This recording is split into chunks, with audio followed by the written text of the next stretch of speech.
What's fancy enough for tea time but casual enough for a lunchbox? It's this chicken salad. But would you believe that it all started in ancient China?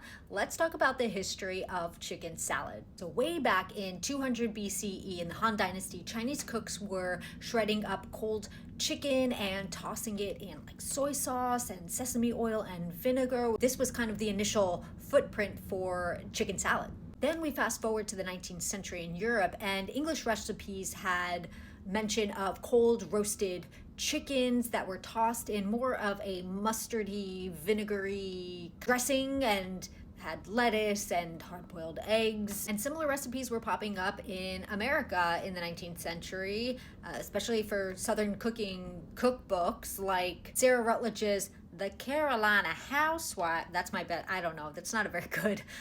Nobody come for me with my Southern accent. It wasn't good. And Abby Fisher's What Mrs. Fisher Knows About Old Southern Cooking. These book titles are. Those books were 1847 and 1881, and it included how to make a mayonnaise base first and mix it with different cold ingredients, meats like chicken and seafood. But if we're thinking more of the current classic variation of chicken salad that we know of today in the United States, you got to take it to Rhode Island. It's 1863, and Liam Gray has a little meat market in Wakefield, Rhode Island. And Liam Gray is like a sustainable guy at his core because he's got some leftover cold chicken, and he's like, hell no, this is not going to waste. I'm going to repurpose the hell out of this, and I'm going to make something delicious. So he's got this cold chicken. He's adding tarragon and mayonnaise and grapes.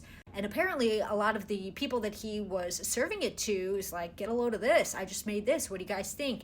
And they were losing their minds. They were like, oh my God, Liam, this is incredible. What the heck? And he was like, okay, supply and demand. I got to now turn my place into a deli and start slinging this and some other great things to all the people who are loving it. Then flash to the Great Depression, and chicken is becoming very pricey. And so people are getting a little creative in delis, and they're creating these things called mock chicken salads. They're taking other things such as tuna and veal or pork to keep costs down low and still provide some of that nostalgia and flavor that people were still looking for. And today, chicken salad is everywhere and in all types of variations too. Just ask Matthew McConaughey, who has a couple recipes floating out there, along with a very surprising, very jarring ingredient that writer Nicholas Sparks adds into his signature chicken salad. And I talk all about that in my episode about chicken salad on my podcast, Sprung on Food.